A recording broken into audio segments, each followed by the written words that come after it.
Ang kwentong ito ay tungkol sa isang binata. Si Arman ay nakatira sa isang squatter area sa balik-balik Sampaloc. 26 na taon na siya. 4 silang magkakapatid, siya ang panganay. Patay na ang kanilang tatay. Namatay ito sa sakit na kanser sa atay. Ang nanay naman niya ay isang labandera. Si Arman ay construction worker. Kumikita ito ng 400 sa isang araw. Ang kinikita ni Arman ay kulang pa sa panggastos nila sa araw-araw. Kaya, kahit ayaw niya maglabada ang kanyang ina ay wala siyang magawa. Nangungupahan lang kasi sila. Ito ay napakaliit na kwarto. Ang 3 niyang mga kapatid ay mga bata pa. Ang pangalawa sa panganay ay si Lando. Ito ay nangangalakal para meron itong pambaon sa eskwelahan. Ang pangatlo naman ay si Linda. Kahit 15 taon pa lang siya, ay pumapasok na siyang katulong. At ang bunso naman ay si Grace. Isang araw, nadatnan ni Arman na umiiyak si Grace. Dinala raw sa ospital ang nanay nila. Nawalan daw ito ng malay habang naglalakad. Agad-agad pumunta si Arman sa ospital. Nakita niyang nakahiga sa kama ang nanay niya at ito ay putlang-putla. Kinausap niya ang doktor. Tinanong niya kung anong sakit ng nanay niya. Meron daw itong bukol sa matres. Malaki na raw ito. Isa na raw itong kanser. Kailangan daw itong matanggal para hindi kumalat. Sinabi ng doktor na maghanda sila ng 150,000 para maoperahan agad ang nanay niya. Wala silang ganong pera. Kung kani-kanino lumapit si Arman para humingi ng tulong. Pero wala rin itong mga pera. Isa na lang ang hindi niya nalapitan. Ito ay ang dati niyang kaibigan na si Ricky.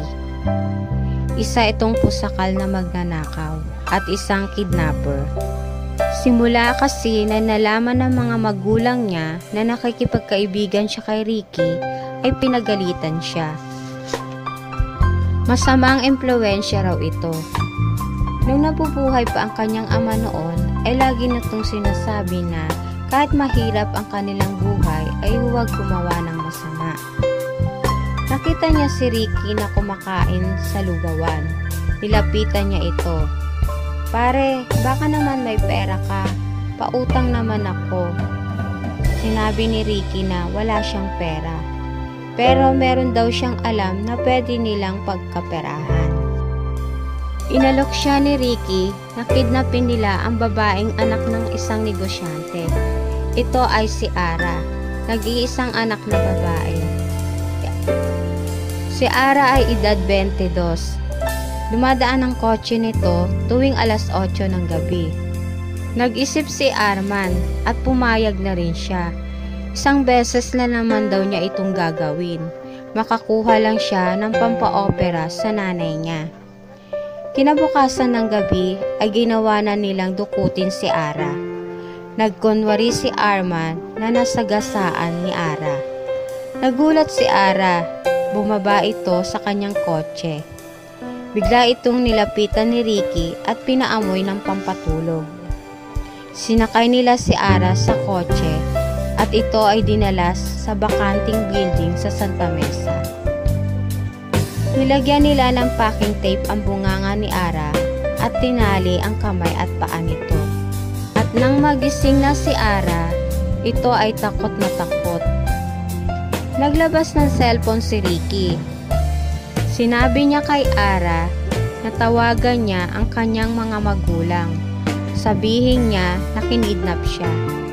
Kailangan nila maghanda ng 6 na milyon para pantubos sa kanya. Si Arman ay hindi nagsasalita. Wala itong kibo. Parang gulong-gulo ang isip niya sa nangyayari. At at ito ay naaawa sa babae.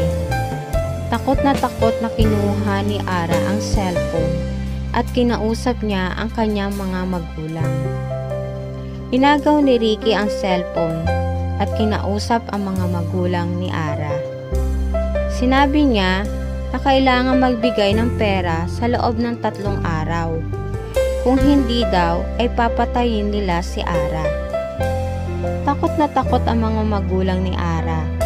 Sinabi nila na huwag sasaktan ang anak nila. Ibibigay agad nila ang pera. Sinabi ni Ricky na huwag sila magsusumbong sa otoridad at sinabi niya kung saan sila magkikita. Nagpaalam si Ricky na lalabas siya. Bibili raw siya ng makakain nila.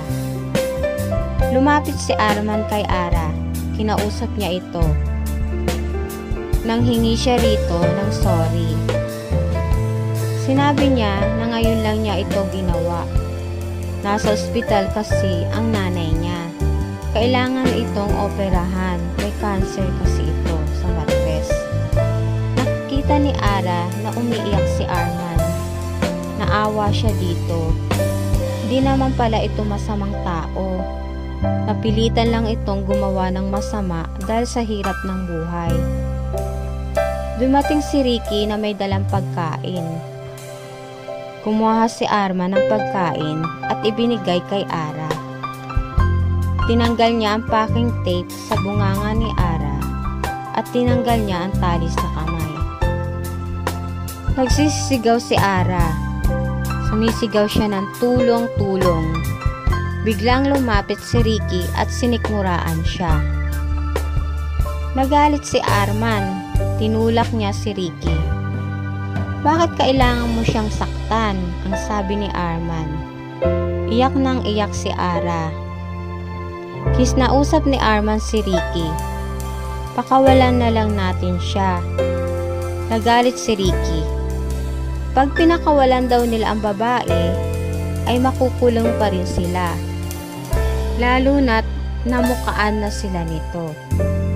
Naririnig ni Ara ang pagtatalo ng 2 lalaki. Kala ko ba gusto mong maopera ng nanay mo? Pag nakuha natin ang pera, wala ka ng problema sa opera ng nanay mo. Mabibigyan mo pa ng magandang buhay ang mga kapatid mo, sabi ni Ricky.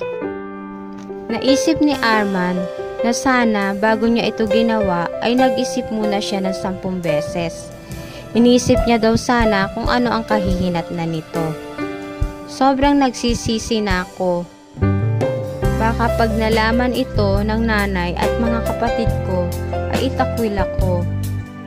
Kinabukasan, nagising si Arman na wala si Ricky. Tinanggal ni Arman ang packing tape sa bunganga ni Ara. Papakainin niya ito. Nagsalita ang babae. Kahit na hindi kita kilala, alam kong mabait ka. Pakawalan mo na ako. Tutulungan kita. Hindi kita ipapakulong at ipapagamot ko ang nanay mo. Maniwala ka sa akin, ang sabi ni Ara. Magpapaliwanag ako sa mga magulang ko. Para mo ng awa, pakawalan mo na ako. Tumango lamang si Arman. Mamayang gabi, itatakas kita, sabi ni Arman kay Ara.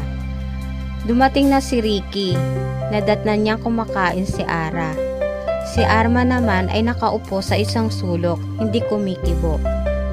Si Ricky ay may dalang mga alak at shabu. Binibigyan niya si Arman pero ito ay tumanggi. Si Ricky ay nagsindi ng shabu. Ito ay kanyang ginamit. Languna sa alak at droga si Ricky. Lumapit ito kay Ara. Gusto niya itong gahasain.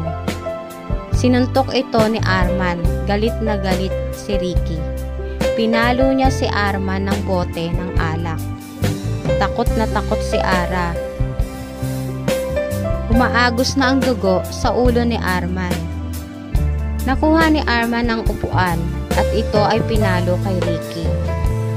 Nawala ng malay si Ricky. Kinalagan agad ni Arman si Ara at tinanggal ang packing tape sa kanyang bunganga. Nang tatakbo na sana sila, ay binunot ni Ricky ang kanyang baril. At binaril niya si Arman. Ito ay tinamaan sa likod. Pinatakbo na ni Arman si Ara. Lumapit si Ricky kay Arman at ito ay binaril uli. Nakatakas si Ara at ito ay humingi ng tulong sa mga otoridad. Nang patakas na si Ricky, ay dumating ang mga otoridad at nahuli ito. Naliligo na si Arman sa sarili niyang dugo. Dinala si Arman sa pinakamalapit na ospital. Kahit na iniligtas ni Arman si Ara, ay nakulong pa rin ito. Dahil kasama pa rin siya sa kumidnap kay Ara. Kahit sabihin ni Ara na iniligtas siya nito, ay mananagot pa rin siya sa batas. Nakulong si Arman, pero bumaba ang kanyang sistensya dahil sa salaysay ni Ara. Tinupad ni Ara ang kanyang pangako kay Arman na ipapa-opera niya ang kanyang nanay. Binigyan din niya ng trabaho si Lando. Pinasok niya ito sa isang fast food na pagmamay-ari rin nila Ara. At ang dalawa niyang kapatid ay pag-aaralin ni Ara. Binigyan ng pera ni Ara ang nanay ni Arman para ito ay hindi na bumalik sa paglalabada. Sinabi ni Ara na nagbabayad lang siya ng kanyang utang na loob kay Arman. Kundi kasi siya nailigtas nito, baka na-rape na siya ni Ricky at napatay na siya. Naawa rin siya sa binata. Kaya lang naman daw ito nakagawa ng masama ay dahil sa sobrang hirap na nararanasan nito sa kanyang buhay. 5 taon din nakulong si Arman. Si Ara naman ay may sarili ng pamilya. Sinundo si Arman ng kanyang mga kapatid at nanay dahil ito ay nakalaya na. Hindi na sila nangungupahan sa squatter. Nakatira na sila ngayon sa isang magandang bahay. Hinuhulugan nila ito buwan-buwan at may sari-sari store ito na pag-aari ng kanyang nanay. Nagulat si Arman sa kanyang nakita. Hindi pala ito pinaalam ng pamilya niya sa kanya. Ang akala niya ay sa squatter pa rin sila nakatira. Nagkaroon na ng trabaho si Arman. Janitor siya sa isang department store. At di nagtagal ay nagkaroon na rin si Arman ng sarili niyang pamilya. Hanggang dito na lang po ang aking kwento. Salamat po.